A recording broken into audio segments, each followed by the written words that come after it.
I'm so glad you decided to join me this evening. Here are your schedules for tonight. Now, while you all eat your food, I will explain the schedule of this evening. It's quite simple, really. We're going to draw a card from this cup right here, and then discuss the topic written. I am so excited. Mussolini, you first.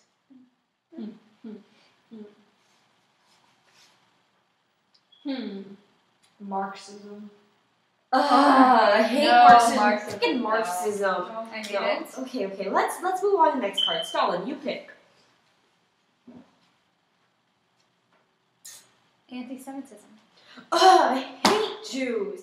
I was applying to art school a few years ago, and I got rejected. And you know why I got rejected? I got rejected because those big-nosed Jews just didn't like me. I mean, how can they reject my masterpiece? Who do they think they are? They need to be taken care of. Oh, aren't you mad? Because I did not see it coming. Background? Ah, my favorite one. Well, my childhood was nothing too special. I was kind of a rebel. My father was a socialist, and he encouraged intimidation and violence. In fact, when I was younger, I got expelled from school for continuously acting against the rules. I even stabbed children. But as I grew older, I was quite the ladies' man. I was very charismatic as well. Ladies. My It's childhood, Yeah.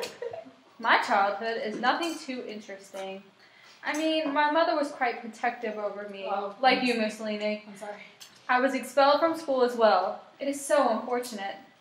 People just don't understand great minds like us cannot be around such regular people. Well, I'd rather not go into my background since it involves Jews. Next card. Power. Ooh, that's an interesting one. Power. Well, I feel obligated to take control when Italy was in such turmoil after the war. Everyone felt that Italy had been treated poorly at the peace conference, especially the war veterans. You're telling me you are the one stuck with reparation and rules that make it impossible for a nation to even attempt to recover. I mean, we can't even arm ourselves thanks to the peace treaty. Well, at least you're not the Soviet Union. Everyone thinks we're lame because we decided our civil war was more important than the world war. Okay, back to me now. Italy was in shambles, and I came and rescued it with my charisma and opportunistic abilities. I mean, there were industrial strikes. We needed unification and nationalism. Someone had to help those poor Italians, and I decided that I would do that. The violence and intimidation were the key to my success. I had King Emmanuel peeing in his pants before I even did anything. He signed over Prime Minister to me with no issues. I mean, we had to march to Rome, but it was all worth it. And now you're talking to it's Italy's Prime Minister. Yeah, woo! Oh, good job. Well then, I mean, some of us aren't as lucky as you. I was thrown into jail after I attempted the putsch. I mean, the Weimar Republic was an absolute disaster. The war veterans were economically and socially unstable. The workers were discontent. The Nazi Party was able to tailor its beliefs to match their needs. The Nazi Party was wonderful for Germany, but it's all right because I used my trial to make myself a national figure. Because you understand, don't you, how important it is to appeal to the masses? Use the media in your advantage? That's exactly what I did.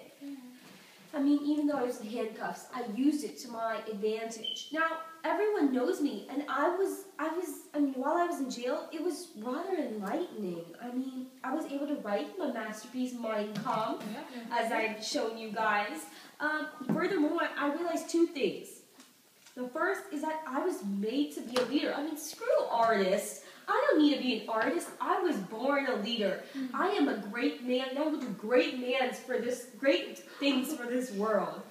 And second, I decided that I needed to do everything legally. Enough with this poosh business. I needed legal actions, unlike some of the people here. Mostly. Excuse me. Emmanuel III had the constitutional authority to appoint me as Prime Minister, and that's exactly what he did. But we all know you had no majority or anything even near majority in the Chamber of Deputies. In fact, I heard that while you were coming to power, there were months of terrorist disruption and intimidation. I know what you mean. What exactly are you trying to say here? Okay, you know, let's just move on. Because personally, I have the most important issues here. I have someone who's constantly on my back. I mean, who does Trotsky think he is? We don't need fast industrialization. We need the exact opposite. He's such a blabbermouth, and he thinks that we need to tell the whole world about our communism. But I think the Soviet Union is doing just fine. We don't need anyone. Let's just end the night on a good note. I have one last joke for y'all. Guess what I told Anne Frank when she wanted to escape? What? Jewish! Don't you wish your girlfriend was hot? I'm too sexy for my pants, my pants. Wait, isn't it shirt? I'm taking fake bloopers so it's more fun.